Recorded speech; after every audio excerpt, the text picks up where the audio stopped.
dimanche, est-ce que vous allez aller voter en moto comme en 2017? Alors, cette fois-ci, non, pour une raison simple, c'est que le bureau de vote est vraiment à côté de chez moi, donc ce serait du zèle. Mais j'irai peut-être acheter des fraises, comme en 2017, à pied cette fois.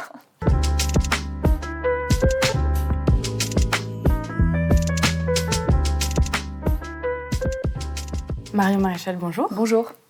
Alors, si vous aviez un seul argument pour convaincre un jeune de droite de voter pour vous dimanche, quel serait-il? J'en ai plein, mais le premier qui me vient, c'est un argument presque d'instinct de survie. Ça veut dire que si, comme moi, ils voient cette actualité qui les indigne, qui les humilie, qui leur fait mal, ce déclassement quotidien de la France, cette toute-puissance des racailles, de l'impunité, ce qui nous force chaque jour à baisser les yeux voilà, devant leur manque de reconnaissance, devant la haine qu'ils vouent à notre pays, à notre histoire, j'ai envie de leur dire de voter pour nous, pour qu'on puisse être leurs avocats et les aider à relever les yeux.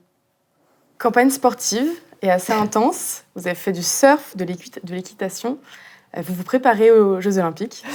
Non, je n'ai pas cette prétention, et pas si sportive que ça en réalité, mais oui, je suis montée à cheval en effet lorsqu'on est allé dans le Gard, dans le cadre d'une foire populaire, donc ça m'a fait plaisir de pouvoir remonter en selle après quelques années. Et le surf, alors j'avoue, je me suis concédé un petit moment de plaisir dans le Morbihan après un meeting, mais très sincèrement, j'étais pas très fière de moi. Sur le résultat final, mais on a bien rigolé. Sur ces 12 derniers mois, pourriez-vous me citer 3 faits d'actualité majeurs qui vous ont marqué? Alors, l'actualité a été très très dense pendant cette campagne, mais si je devais n'en citer que 3, évidemment Crépol. Je crois que ça a été un traumatisme pour la France parce que ça a été un révélateur, encore un, du fait qu'aucun territoire, pas même rural, n'était aujourd'hui épargné par le conflit de civilisation à l'œuvre, voilà, par la guérilla que nous mènent certaines petites racailles de cités. Par voilà, le racisme anti-blanc, la haine anti-française. Donc ça a été un premier fait majeur. Et d'ailleurs, là-dessus, on a été les premiers et probablement les seuls, d'ailleurs, à remettre ce sujet du racisme anti-blanc au cœur du sujet, à pas refuser, enfin, pas accepter plutôt l'inversion accusatoire qui consistait à mettre finalement au même niveau Thomas avec son meurtrier. Le deuxième fait, ou plutôt les deuxièmes faits, ça a été, je trouve, l'accélération et la multiplication des viols de grand-mères, des viols de jeunes femmes, par des migrants, bien souvent clandestins, bien souvent sous OQTF. Voilà, ça a été bien souvent des entrefilets dans de la presse locale, mais moi qui suis ça de près, ça m'a rendu malade, ça me rend malade, et à chaque débat, j'ai essayé de reparler du drame vécu par ces femmes et leurs familles. Et puis, troisième fait, évidemment, le 7 octobre a été, bien que voilà, un fait à l'étranger, quelque chose de marquant, parce que je crois qu'il a réveillé chez les Français des souvenirs douloureux, des souvenirs sanglants, ceux du Bataclan, ceux de la promenade des Anglais, entre autres. Et il nous a rappelé le danger qui nous menace, qui est celui finalement du terrorisme islamiste et des frères musulmans en particulier, le Hamas faisant partie des frères musulmans qui sévissent aujourd'hui en France, qui ont de très nombreuses ramifications, qui ont un projet revendiqué de conquête islamique de l'Europe et qui nous préparent soit à la conversion, soit à la soumission. Et donc j'ai tenté chaque fois sur ce sujet, là aussi, de ramener ce sujet de Gaza et d'Israël à la France en expliquant qu'aujourd'hui, voilà, ces frères musulmans, ils prospèrent en France et qu'il est temps de pouvoir y répondre. Et c'est l'un des combats que je porterai demain au Parlement européen, d'ailleurs, pour l'interdiction des frères musulmans partout sur le continent. En deuxième fait, vous évoquiez les femmes, vous êtes maman. Quelle est la raison pour laquelle vous évoquez souvent vos enfants? Parce que c'est la raison pour laquelle je suis revenue en politique. Moi, j'ai arrêté la politique en 2017, alors que j'étais députée et conseillère régionale. J'ai monté une école, l'ICEP, pendant 5 ans que j'ai dirigée, qu'on a développée à l'international. Et voilà, j'ai 2 petites filles de 9 et 2 ans. Et quand s'est posée la question de soutenir un candidat à l'élection présidentielle et que j'ai fait le choix, en effet, de suivre Éric Zemmour, ma première motivation a été celle-ci. Parce que je vois mes 2 petites filles grandir et je les vois grandir dans une France qui est en train de s'effondrer, voilà, où la violence est partout, dans toutes les rues, qui s'islamise à grande vitesse. Et j'ai pas envie que le destin de mes filles, dans 15 ou 20 ans, ce soit de s'imposer le voile pour être tranquille, parce que moi, je prends ça extrêmement sérieusement. Et donc, voilà, je parle de leur moteur. Quand je me suis engagée à 22 ans, c'était par devoir, par patriotisme.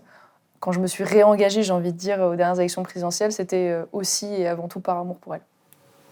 Vous parlez de leur évolution, et effectivement, la nouvelle génération se sent très concernée par des questions qui sont plutôt écologiques. et regrette que la gauche ait récupéré ce thème. Et vous, qu'est-ce que vous en pensez ?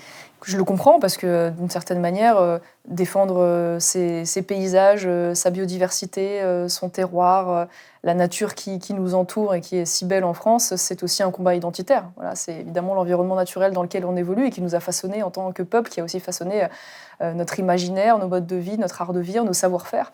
Donc c'est quelque chose d'évidemment extrêmement précieux. Maintenant, là où c'est tout à fait regrettable, c'est que cette politique, ce logiciel vert écologique a été en effet capté par l'extrême gauche, qui voit là l'occasion de faire avancer son logiciel anticapitaliste, décroissant et surtout sa haine de l'homme. Et moi, ce que j'ai envie de dire à cette jeunesse européenne en particulier, c'est voyons ce combat écologique comme la manière de nous réaffirmer en tant qu'Européens conquérants, créatifs, cette Europe des grandes découvertes qui n'a pas peur de croire en la science et en l'homme. L'homme n'est pas le problème, l'homme est la solution. Et moi, ce que j'ai défendu dans cette campagne, c'est plutôt qu'une écologie du désespoir, de l'interdiction, de la réglementation, de la punition, de la culpabilisation, d'être cette écologie de l'adaptation, de l'innovation, de l'incitation. J'ai envie de croire au génie européen et je vois plein de choses qui nous donnent des raisons d'espérer. Si je devais vous citer seulement quelques exemples, voilà, par exemple, je sais qu'à Lyon, en ce moment, il y a des chercheurs qui sont en train de révolutionner des techniques de stockage de carbone. Il y a à Limoges un chercheur qui est en train de développer des molécules photosensibles qui pourront nous permettre demain de nous passer, par exemple, du glyphosate, qui est l'un des pesticides qui est mis en cause aujourd'hui. On a des systèmes dans l'agriculture qui allient l'intelligence artificielle avec des types de lasers et qui nous laissent la perspective demain de pouvoir nous passer quasi intégralement des produits phytosanitaires. Donc voilà, croyons en cela, investissons là-dedans, déployons cela, et je suis sûre que nous saurons de nouveau étonner le monde sur ce sujet comme sur les autres. En parlant de certains sujets, vous étiez avec Giorgia Meloni lundi à Rome. Est-ce que vous voyez déjà des alliances au Parlement ? Et oui, j'étais en effet avec Giorgia Meloni qui m'a aimablement reçue. C'est d'ores et déjà une alliée, puisque comme vous le savez, Reconquête siège aujourd'hui dans le groupe de ECR, donc les réformateurs et conservateurs européens, je vais y arriver. Conservateurs et réformistes européens plutôt. La campagne est longue, il faut que ça s'arrête. Et ce groupe qui est aujourd'hui, et sera probablement demain d'ailleurs également, le groupe le plus influent à droite, le plus puissant. Aujourd'hui, c'est 17 nationalités, 4 gouvernements, probablement bien davantage au lendemain de l'élection, avec évidemment comme chef de file les Italiens de Fratelli. Et c'est d'ailleurs un signal que j'ai voulu envoyer en disant que si vous voulez voter utile à ces élections européennes, le premier enjeu, c'est d'abord de pas tant de battre Emmanuel Macron en France que de battre Emmanuel Macron au Parlement européen, lui et ses alliés. Et donc de battre la majorité d'Ursula von der Leyen, aujourd'hui composée en effet des macronistes, des LR et des socialistes. Et pour ça, y a un groupe qui peut y arriver. C'est en effet le groupe ECR, qui est un groupe authentiquement de droite, sur lequel on pourra s'appuyer pour mener tous les grands combats européens, qu'il s'agisse de le renforcement de nos frontières, de la défense de notre culture, des questions écologiques dont je vous ai parlé, voilà, d'une politique commerciale qui sorte de la naïveté face aux États-Unis et à la Chine. Enfin bref, voilà, tout ce qui nous rassemble en tant qu'Européens. En parlant de défendre sa culture, est-ce que vous y voyez un lien avec le pèlerinage que vous avez réalisé à Chartres dernièrement ? Alors, je suis allée à plusieurs reprises faire ce pèlerinage.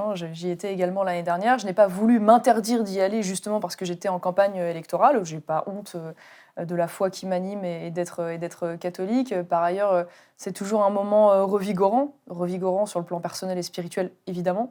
Revigorant aussi, j'ai envie de dire, parce qu'on y voit une jeunesse française admirable, enthousiaste, qui est attachée en effet à ses valeurs ancestrales et qui est en quête de sens, de transcendance, qui refuse le relativisme.